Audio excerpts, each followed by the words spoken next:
7 ફેબ્રુઆરી 2026ના current અફેરમાં પહેલાં જોઈએ રાષ્ટ્રીય સમાચારમાં તો કે સ્ટાર્ટઅપ ઇન્ડિયા જે છે યોજના એ વધુ 5 વર્ષ લંબાવવાની જાહેરાત કરી છે.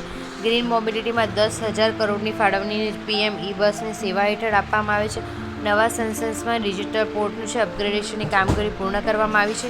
ગુજરાતમાં બજેટમાં વાત કરીએ તો નાણામંત્રી કનુભાઈ દેસાઈએ ગ્રીન હાઉસ મિશન માટે 2 અને ગિફ્ટ સિટી 2 માટે 2.0 ઐતિહાસિક ફાળવણી કરવામાં આવી છે. દોરેડા ઇન્ટરનેશનલ જે એરપોર્ટ છે એનું 90% કામ પૂરું થઈ ચૂક્યું છે.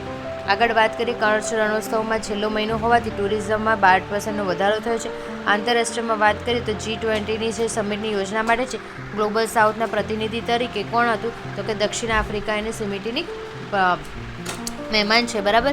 ટેકનોલોજીમાં વાત કરીએ તો નવા AI એક્ટ પણ જાહેર કરવામાં આવ્યા છે.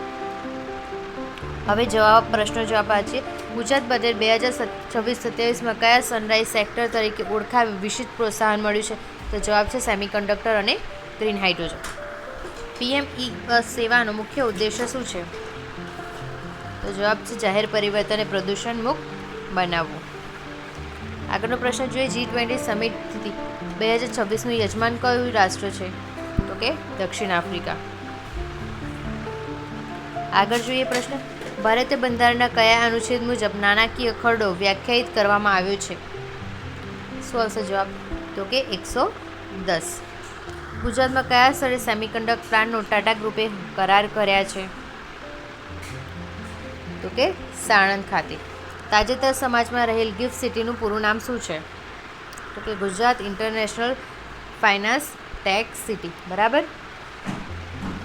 આગળનો પ્રશ્ન જોઈએ હવે વિશ્વ વેટલેન્ડ્સ ડે 2026ની થીમ શું હતી? તો કે વેટલેન્ડ્સ અને હ્યુમન વેલબિંગ.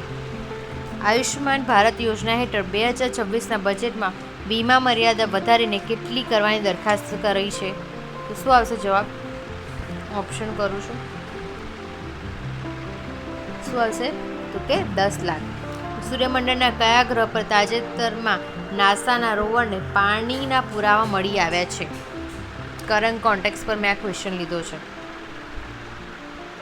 તો શું જવાબ છે? તો કે મંગળ ગ્રહ પર. બરાબર. છેલ્લો અને અંતિમ પ્રશ્ન